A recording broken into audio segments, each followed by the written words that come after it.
They said she was too young, too soft, too pretty to teach high school math. But when 3 senior football players shoved her into the lockers, they discovered their 23-year-old teacher had been hiding a black belt in judo for 5 years.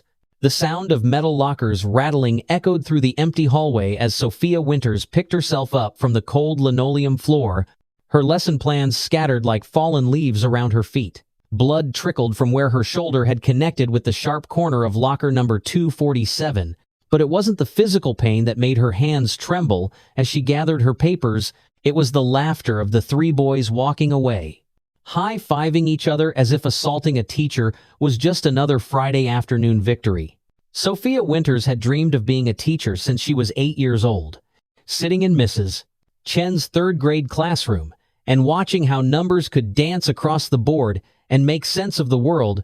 At 23, fresh out of her master's program at Northwestern, she was the youngest faculty member at Lincoln High School in suburban Chicago, with her delicate features, honey blonde hair that she kept in a neat bun, and a wardrobe of cardigans and modest skirts.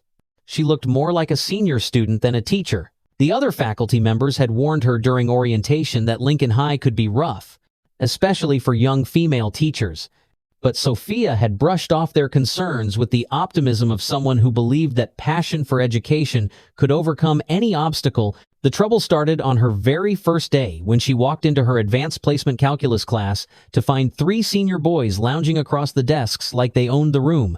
Derek Sullivan sat dead center, his 6'3" frame sprawled across 2 desks, his football jersey stretched tight across shoulders, built by 4 years of varsity training.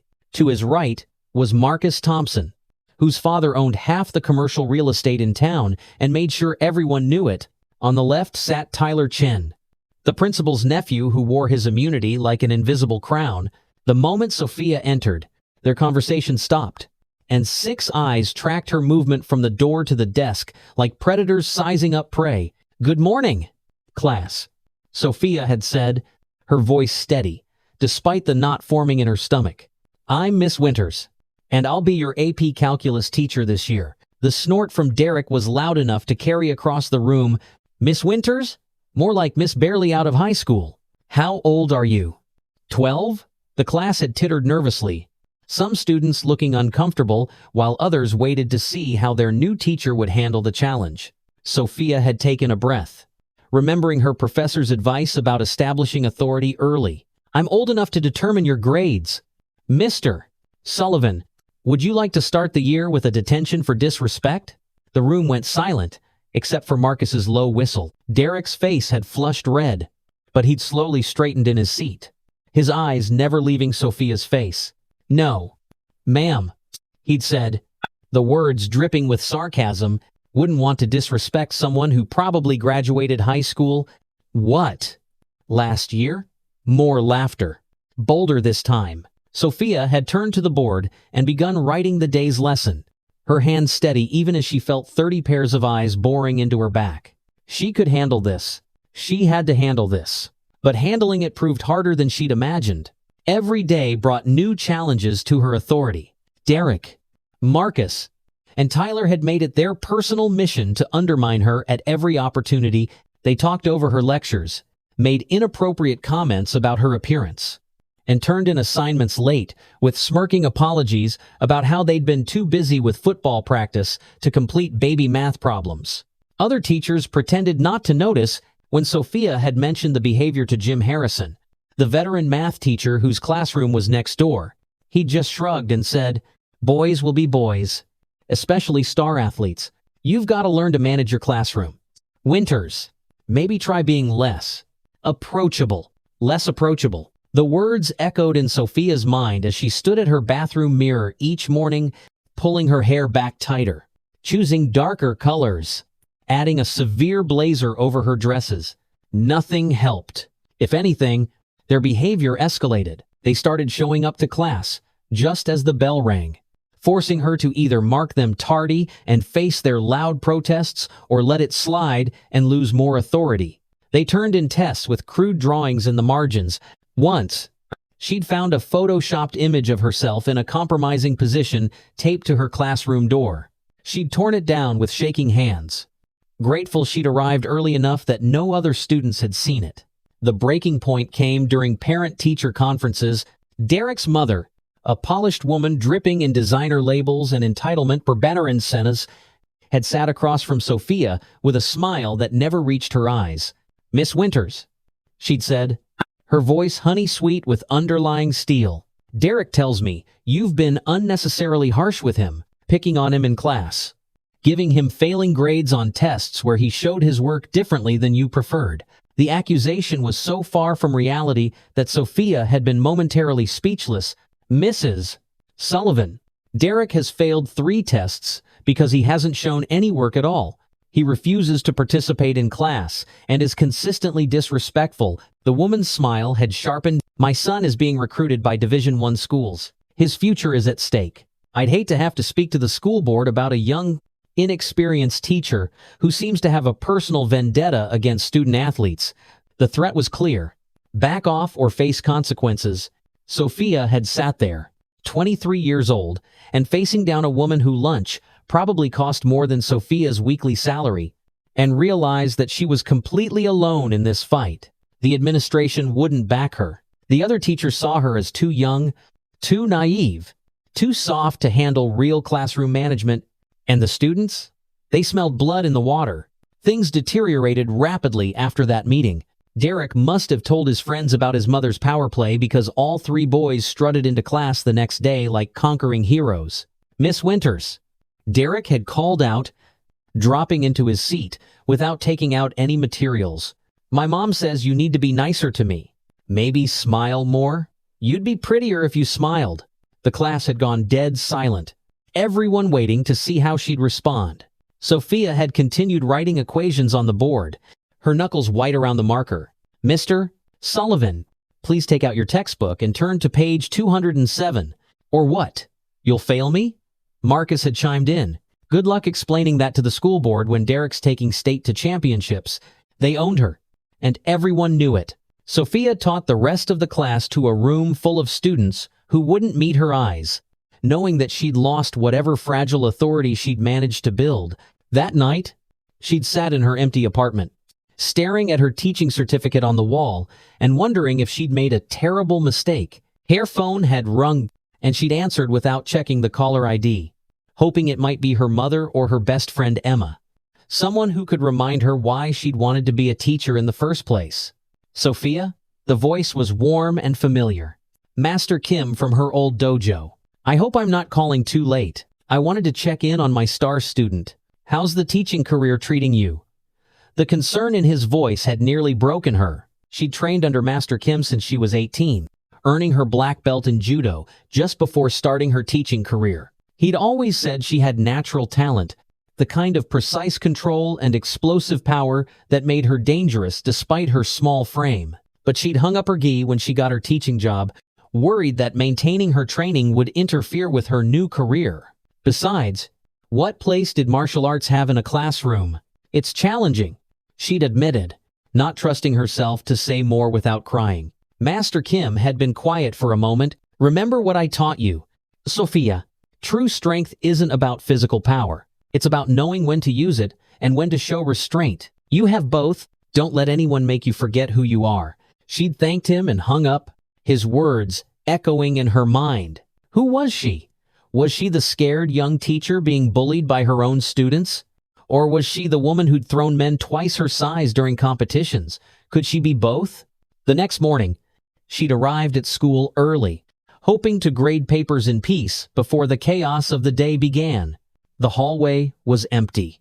Autumn sunlight streaming through the tall windows and casting long shadows across the polished floor. She'd been lost in thought, planning how to salvage her classroom authority, when she heard footsteps behind her. Heavy, deliberate, multiple sets. She didn't need to turn around to know who it was. The lingering smell of too much body spray and arrogance was unmistakable. "Morning, Miss Winters." Derek's voice was casual, but there was an edge to it that made her grip her papers tighter.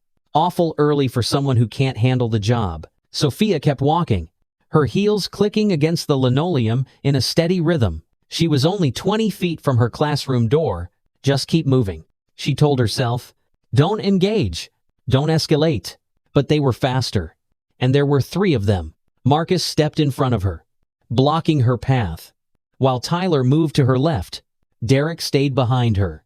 Completing the triangle, suddenly, the empty hallway felt very isolated. We need to talk about our grades, Marcus said, his smile showing too many teeth. See?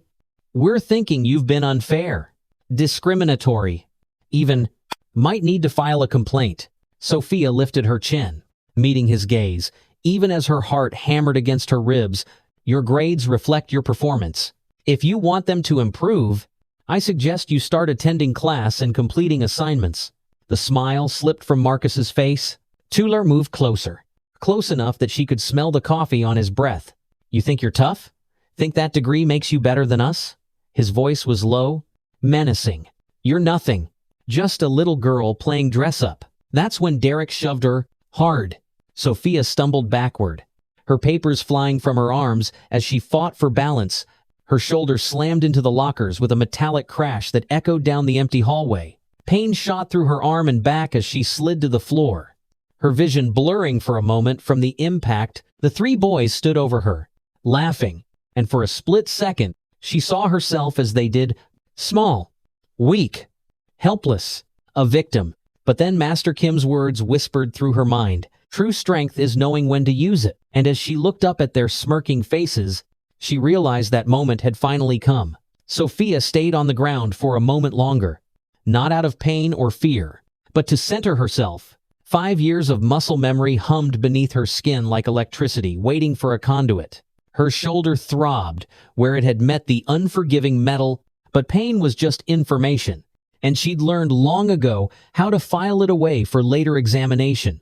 The boys were still laughing, Derek actually pulling out his phone to record their triumph. When she began to move, her motion was so fluid, so unexpected, that Tyler actually stepped back in surprise as she rose to her feet with the controlled grace of a dancer or a fighter. Is this being filmed? She asked quietly, brushing dust from her skirt with steady hands. Good! I'd hate for there not to be evidence. The laughter faltered. Something in her voice had changed, shifted from the nervous young teacher they'd been tormenting to something else entirely. Derek lowered his phone slightly, uncertainty flickering across his features. Evidence of what? You falling on your ass?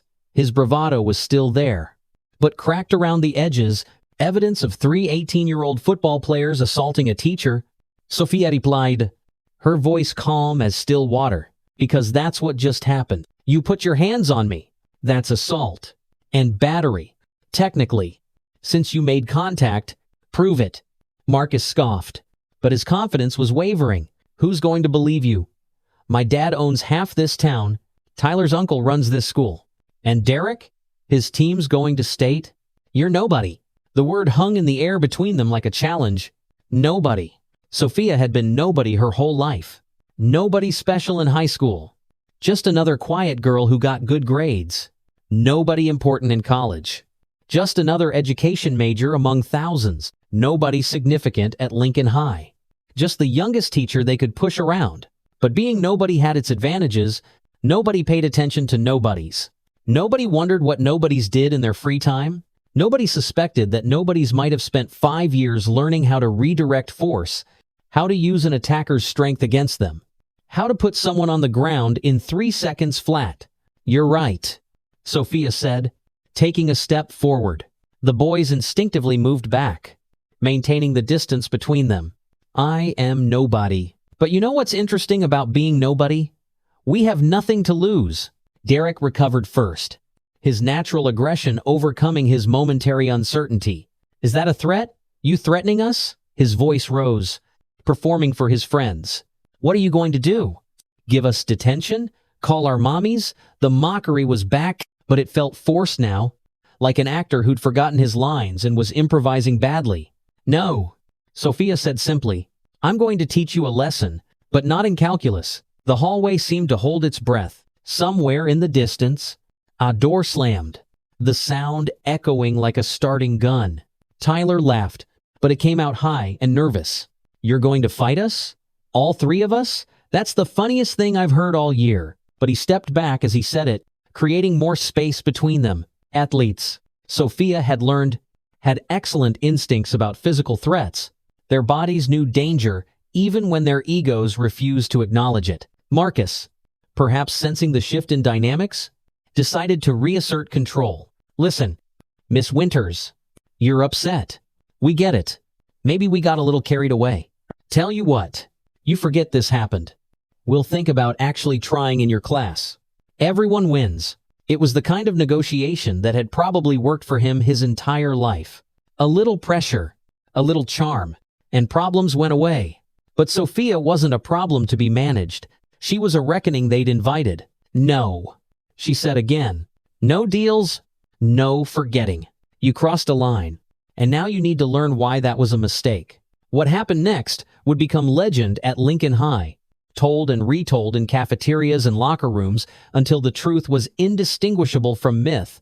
But three things were certain because Derek's phone captured it all. First, when Derek lunged at her, frustrated by her calm defiance, Sophia Winters moved like water. She stepped into his charge, not away from it, her hands finding his wrist and lapel with practiced precision. Using his own momentum, she pivoted on one foot and sent 200 pounds of varsity athlete flying over her hip in a perfect Harai Goshi that would have scored an ippon in any competition.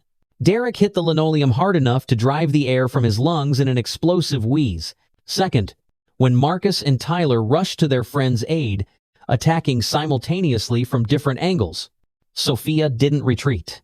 She dropped low, sweeping Tyler's legs while using his falling body as a shield against Marcus's wild haymaker. The precision was surgical, each movement flowing into the next like a violent ballet. Tyler went down in a tangle of limbs, his head bouncing off the floor with a sound like a basketball on concrete. Marcus, off balance from his missed punch, found himself caught in an armbar that had him tapping frantically on the floor within seconds, his face purple as he struggled against the inexorable pressure on his elbow joint. Third, and this was the part that really stuck in everyone's memory, she never lost control.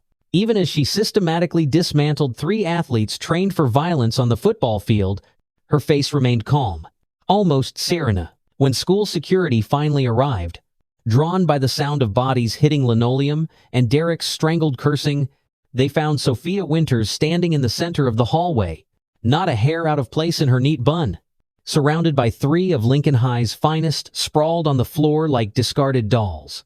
The security footage would later show the entire confrontation lasted less than 90 seconds. Mr. Henderson, the head of security who'd been at Lincoln High for 15 years, stopped dead in his tracks when he saw the scene. His hand actually moved to his radio as if to call for backup before he remembered he was dealing with a math teacher, not a bar brawl. Miss Winters? His voice cracked slightly on her name. What? What happened here?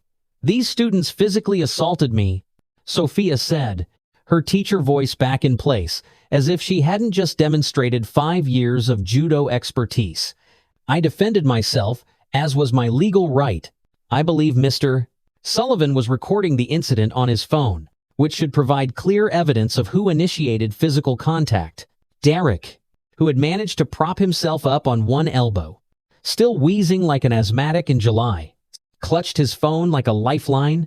His face was a fascinating study in emotions: shock, rage, humiliation, and something that might have been fear cycled across his features as he stared at the small woman who'd just tossed him like a bag of laundry. She attacked us, he gasped out. But even he didn't sound convinced by his own words. Marcus, still rubbing his elbow and looking distinctly green around the edges, didn't even try to lie. We pushed her first, he admitted, his voice small. The pain and shock had apparently knocked the arrogance clean out of him, at least temporarily. Tyler hadn't said anything at all. He sat against the lockers, one hand pressed to the back of his head, looking at Sophia like she'd suddenly transformed into something alien and incomprehensible, which, from his perspective, she probably had. In his world, 23-year-old female teachers didn't know how to fight. They certainly didn't know how to win fights against 3 football players simultaneously. The natural order of his universe had been upended in 90 seconds of pure technical skill. Principal Murray arrived next, his face flushed from hurrying down 3 flights of stairs. He was a tall, thin man who looked like he'd rather be anywhere else but dealing with conflict. His nephew's presence on the floor added an extra layer of complexity to his expression. "Someone want to explain why I have 3 of my starting players on the ground and my newest teacher standing over them like... He trailed off, unable to find an adequate comparison. Because in his 20-year career in education, he'd never seen anything quite like this. Sophia straightened her blazer and met his gaze directly. "Principal Murray, I was assaulted in your hallway by 3 students.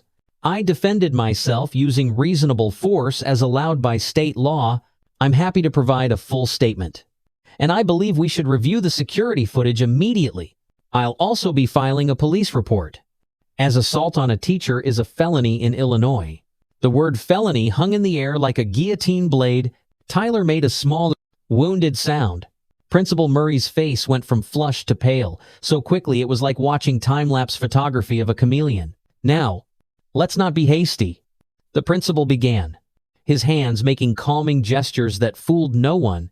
"I'm sure this was all a misunderstanding. Boys being boys. Perhaps some horseplay that got out of hand." He looked at his nephew meaningfully. "Right. Tyler?" Tyler opened his mouth, possibly to agree, but Sophia cut him off. "Horseplay?" She let the word sit there for a moment, examining it from all angles like a particularly interesting theorem. "Is that what we're calling it when 3 legal adults corner and physically assault a woman in an empty hallway? Interesting. I wonder if the police will see it that way. Or the media, for that matter. Young teacher attacked by star athletes. It writes itself." The threat was delivered in the same calm tone she used to explain derivatives, but it landed like a bomb. Principal Murray's Adam's apple bobbed as he swallowed hard. Marcus's father might own half the town, but bad press could topple even the most entrenched power structures. And a criminal investigation? That could end college prospects, scholarships, futures. The boys seemed to realize this at the same moment, their faces reflecting a sudden understanding of consequences they'd never had to consider before. "Miss Winters," Derek said, struggling to his feet with all the dignity of a newborn giraffe. Could we talk about this? Privately?" The boy who'd swaggered into her classroom every day for 2 months looked young suddenly. Uncertain. The armor of his privilege had cracked, and underneath was just a scared kid who'd made a terrible decision. But Sophia wasn't feeling particularly merciful. They'd had 2 months to treat her with basic respect. They'd chosen violence instead. "Oh, now you want to talk?" She let out a laugh that held no humor. "Where was this communication skill when you were photoshopping inappropriate pictures of me, when you were undermining my authority every single day, when your mother threatened my job because I dared to hold you accountable? No. Mr. Sullivan, the time for talking passed when you put your hands on me." The hallway was filling up now. Students arriving for 0-period classes stopped and stared at the unprecedented scene. Phones appeared like mushrooms after rain, capturing every moment. Sophia could hear the whispers starting, saw the story beginning to spread. By lunch, everyone would know that Miss Winters, the soft-spoken calculus teacher, had single-handedly destroyed 3 football players. Henderson, the security chief, cleared his throat. He'd been watching the entire exchange with the fascination of someone witnessing a car crash in slow motion. "Miss Winters is right about the law," he said carefully. "Assault on a teacher is a Class 2 felony. That's 3 to 7 years. Mandatory." He looked at the boys, and there might have been a hint of satisfaction in his expression. He'd been dealing with their entitled behavior for 4 years. "Given that we have video evidence and multiple witnesses now, I'm required to report this to the police." The word mandatory seemed to echo in the hallway. Tyler made a broken sound. Marcus actually swayed on his feet. Derek's phone clattered to the floor. Forgotten. Their entire futures. So carefully planned and paid for. Balanced on the edge of Sophia's decision. College scouts didn't recruit felons. Division I schools didn't offer scholarships to students with assault convictions. The golden path they'd walked their entire lives had suddenly developed a massive sinkhole. Principal Murray looked like he'd aged 10 years in as many minutes. His nephew, his star players, his athletic program's future, all hanging by a thread held by a woman he'd dismissed as too young and inexperienced just 2 months ago. The irony wasn't lost on anyone present. Sophia let the silence stretch, watching the weight of consequences settle on shoulders that had never carried anything heavier than football pads. These boys had learned that their actions had no repercussions, that their status made them untouchable. They needed to learn otherwise, but she was a teacher, and despite everything, that meant something to her. Her job was to educate, not destroy. Even when her students made terrible choices, even when they hurt her, the question was whether they were capable of learning from this moment or if they'd simply see it as another obstacle to overcome with money and influence. "I want to be very clear about something," she finally said, addressing not just the boys but the growing crowd of onlookers. What happened here was not acceptable. These 3 students physically assaulted a teacher because they thought they could get away with it, because they believed their status as athletes, their family's money and connections, put them above consequences. She paused, making eye contact with each boy in turn. They were wrong. The crowd was dead silent now. Even the usual morning chaos of Lincoln High, subdued by the gravity of the moment, Sophia could see other teachers among the students, including Jim Harrison, who told her boys will be boys. His expression suggested he was reconsidering that philosophy, but Sophia continued, and 3 heads snapped up with sudden hope. "I believe in education over incarceration. I believe people can learn from their mistakes, even severe ones, so I'm going to offer you a choice." She held up one finger. Option 1. We proceed with pressing charges. The police are called, you're arrested, and you face the legal consequences of assaulting a teacher. Your futures, as you've envisioned them, end here in this hallway. Or, she held up a second finger. Option 2. You accept responsibility publicly. You apologize not just to me, but to every teacher you've disrespected, every student you've bullied, everyone you've made feel small because you could. You attend weekly sessions with the school counselor about respect and consent. You perform 100 hours of community service, specifically tutoring younger students who struggle with math. And you write a 10-page essay on the history and impact of violence against educators, due on my desk every Monday for the rest of the school year. The terms hung in the air like a contract waiting to be signed. Derek looked at his friends, then back at Sophia. All of that, instead of pressing charges? Every bit of it. Sophia confirmed. And if you miss a single session, a single tutoring appointment, a single essay, we go back to option 1. No second chances. This is your one opportunity to prove you can be better than you showed today. Tyler found his voice first, though it came out as barely more than a whisper. I'll do it. I'll do all of it.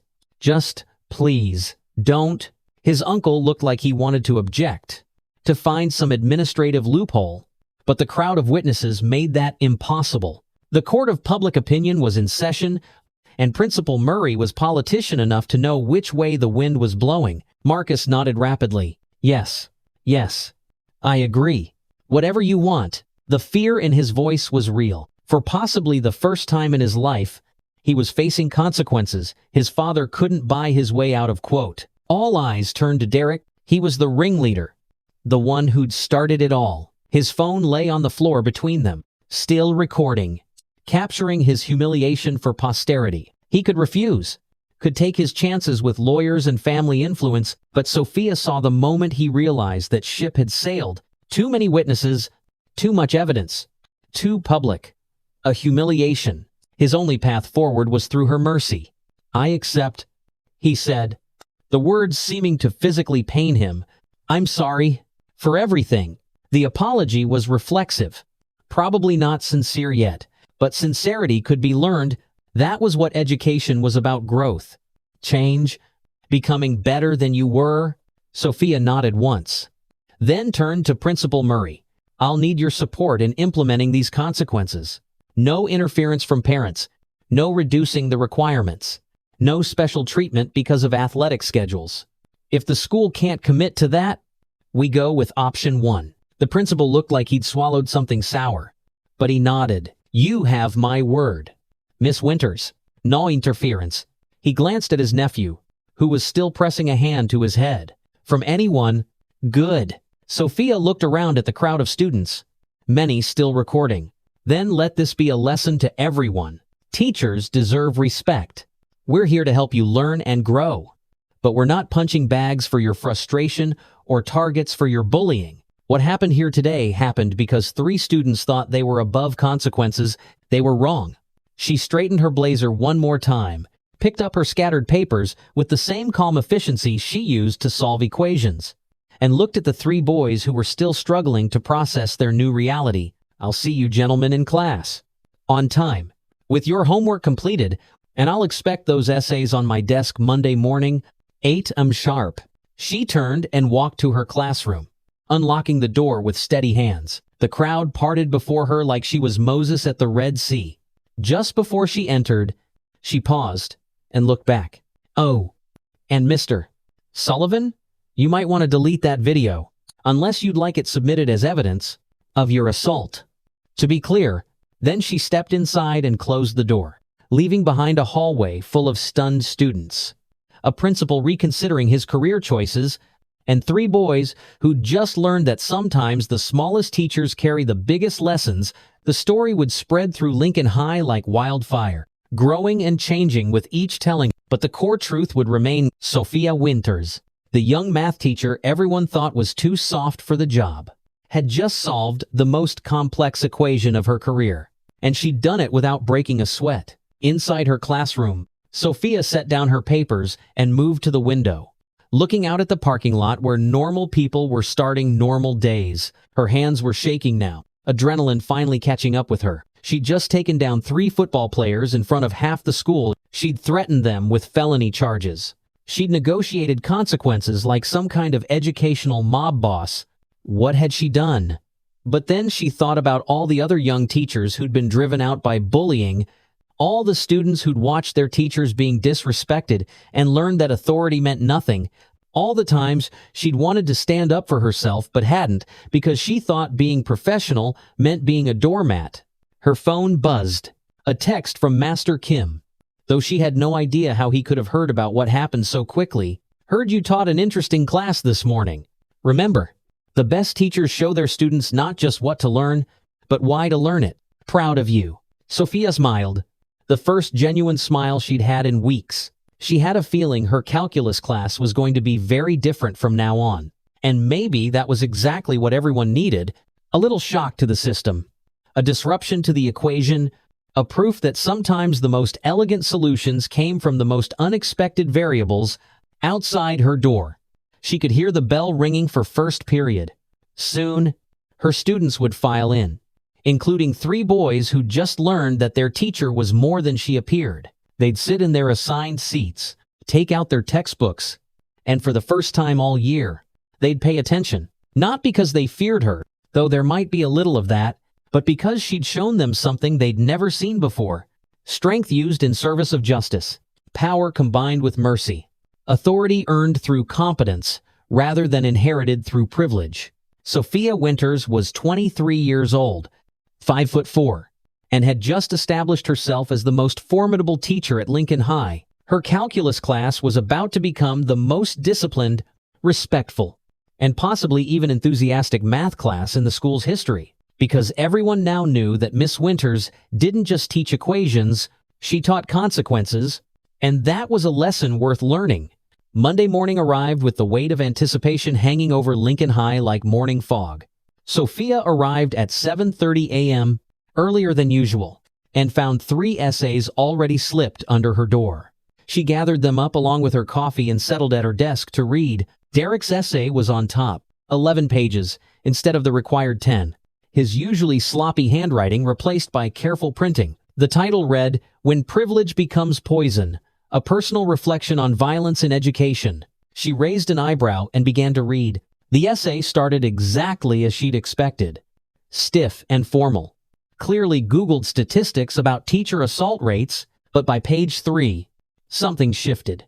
Derek began writing about his father, about growing up being told he was special, untouchable, destined for greatness simply by virtue of his last name and his throwing arm.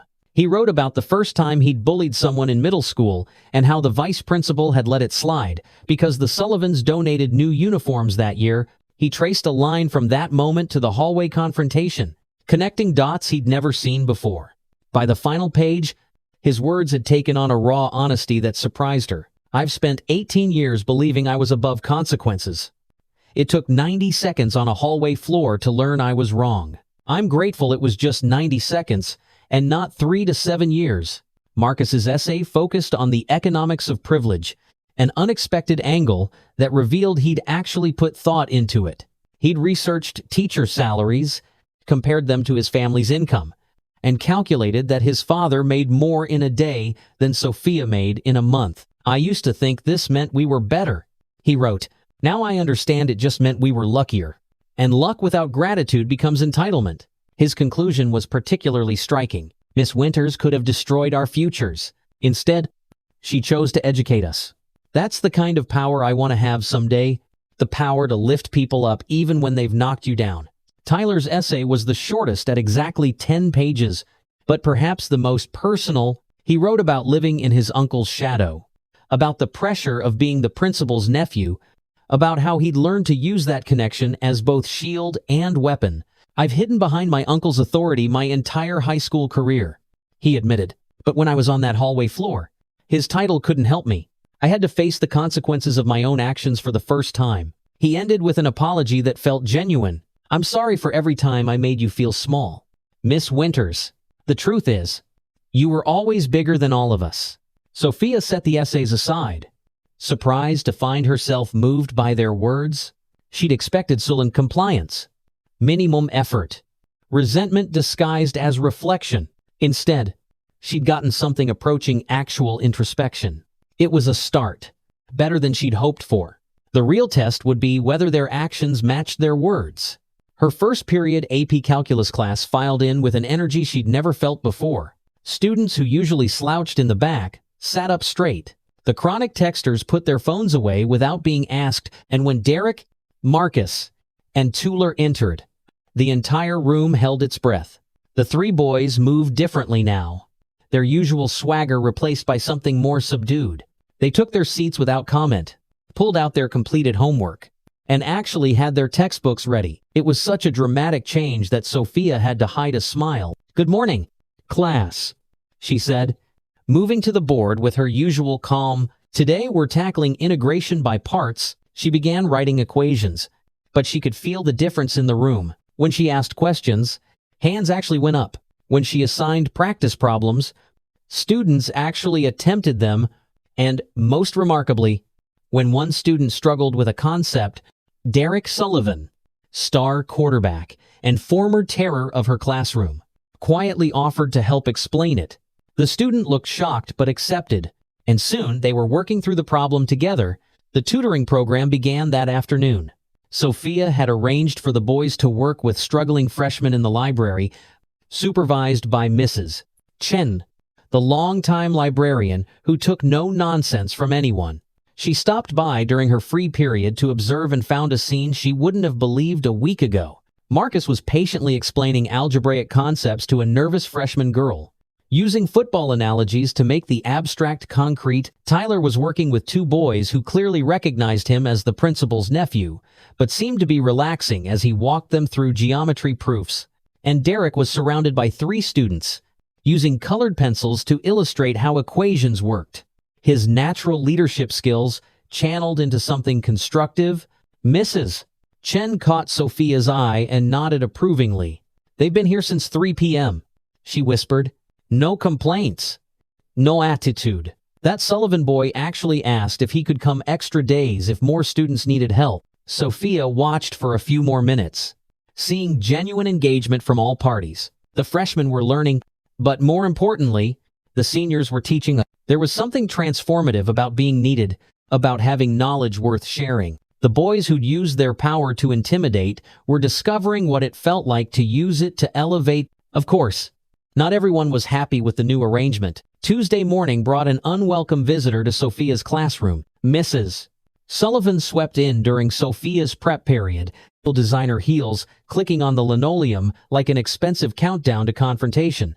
She was everything. Sophia wasn't tall, polished, draped in wealth like armor. "Miss Winters," she began without preamble, "I understand there was an incident involving my son." An incident? Sophia set down her red pen carefully. Is that what we're calling assault these days? Mrs. Sullivan's perfectly painted lips thinned. I've seen the video. It's clear you provoked them and then attacked 3 innocent boys. I'll be speaking to my lawyer about pressing charges for assault. The threat might have worked a week ago. Now, Sophia found it almost amusing. Mrs. Sullivan, your son and his friends cornered me in an empty hallway and physically assaulted me. I defended myself, as is my legal right. The video clearly shows them initiating contact, but please, though, contact your lawyer. I'm sure they'll be very interested in taking a case they're guaranteed to lose while opening your son up to criminal prosecution. The older woman's composure cracked slightly. How dare you threaten my child? He's being recruited by Penn State. This could ruin everything. Everything? Sophia stood, meeting the woman's gaze directly. Like my career? Like my sense of safety at work? Like my basic dignity as a human being? Your son has been making my life miserable for 2 months. And you enabled it. You threatened my job when I tried to hold him accountable. And now you're upset because he's facing consequences? Mrs. Sullivan, your son is lucky. I'm a teacher and not a prosecutor. I'll go to the school board. Mrs. Sullivan said, but the threat sounded hollow now. I'll have you fired. No, you won't, Sophia said simply, because if you try, the video goes public. Penn State gets to see their potential recruit assaulting a female teacher. The media gets a story about entitled athletes thinking they're above the law, and your family name gets dragged through the mud. Right now, this is being handled quietly, internally. Your son is getting a second chance. Push me. And that chance disappears. The 2 women stared at each other across the desk, Mother Bear facing off against unexpected resistance. Finally, Mrs. Sullivan straightened her jacket with sharp, angry movements. This isn't over, she said. But they both knew it was. She left without another word, her heels clicking a retreat down the hallway. The confrontation with Mrs. Sullivan must have been the last gasp of resistance, because after that, things began to change rapidly. The weekly counseling sessions, led by Dr. Foster, the school psychologist, were apparently intense. Sophia didn't attend, but Dr.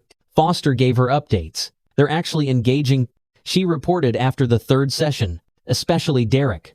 He's been unpacking years of learned behavior, really examining why he thought it was acceptable to treat people that way. Tyler's been exploring his relationship with authority, how he both hid behind it and resented it. And Marcus is grappling with the intersection of wealth and worth. It's fascinating. Actually, the ripple effects extended beyond just the 3 boys. Other students who'd been victims of bullying began speaking up. A sophomore girl reported a senior who'd been harassing her for months.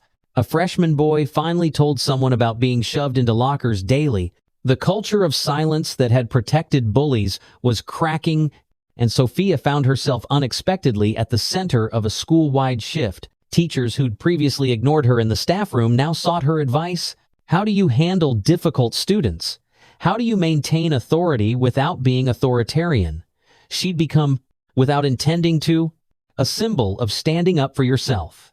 By the 6th week, the transformation was remarkable. Her AP Calculus class had the highest test average in the school. The 3 boys who'd once terrorized her classroom were now her most engaged students. Derek had started staying after class to ask advanced questions. Genuinely interested in understanding concepts beyond the basic requirements, Marcus had begun connecting mathematical principles to economic theories, bringing a depth to discussions she hadn't expected. Tyler, freed from the pressure of living up to his uncle's expectations, had discovered he actually enjoyed solving complex problems. The tutoring program had expanded beyond just the 3 boys. Other athletes had volunteered to join, creating a peer support network that was transforming the school's academic culture. The library, once empty after school, except for the most dedicated students, was now packed with study groups. Mrs. Chen had to request additional funding for resources because demand had exceeded anything in the school's history. And at the center of it all were 3 seniors who'd learned that real strength came from lifting others up. Sophia was grading papers one Thursday afternoon when a knock interrupted her concentration. Derek stood in the doorway, looking unusually nervous. "Miss Winters?" Do you have a minute? She gestured to the chair across from her desk. Of course. What's on your mind? He sat down, his large frame making the student chair look comically small. I wanted to thank you, he began, then stopped, seeming to search for words and defive.com.og. Not just for not pressing charges, but for actually teaching us something, for seeing potential in us when we'd shown you our absolute worst. Everyone deserves a chance to grow. Derek, you've made the most of yours. He nodded, then pulled out a folded paper. I know the essay assignment ends next week, but I wrote one more. Not because I have to, but because I wanted to. He placed it on her desk. It's about you, about what real strength looks like. Sophia was touched, but maintained her professional composure. I'll read it tonight. He stood to leave, then paused at the door. Miss Winters, that day in the hallway, how did you stay so calm? I mean, we were terrible to you for months. How did you not lose control? She considered the question carefully. My judo master taught me that true strength isn't about what you can do to others. It's about what you choose not to do. I could have hurt you three badly that day. I had the skill and, frankly, the justification, but that would have made me no better than you were being. Real power is knowing when to show mercy. He nodded slowly, absorbing the lesson. I think I understand. Thanks for everything. After he left, Sophia opened his essay. The title was simple, The Teacher Who Taught Me to Stand Up by Knocking Me Down. As she read, she found herself blinking back unexpected tears. Derek had written about toxic masculinity, about the pressure to be hard and unfeeling, about how being thrown by someone half his size had forced him to confront every assumption he'd held about strength and weakness. But more than that, he'd written about her choice to educate rather than prosecute, about mercy as strength, about the kind of power that builds rather than destroys. It was beautiful and honest and painful in its self-awareness. Graduation day arrived with the kind of perfect weather that made everything feel like a movie ending. Sophia stood with the other teachers, watching as hundreds of seniors prepared to walk across the stage. When Derek Sullivan's name was called, he received his diploma and then did something unexpected. Instead of continuing off the stage, he stopped at the podium and asked Principal Murray if he could say something. The principal, perhaps remembering that hallway confrontation, nodded nervously.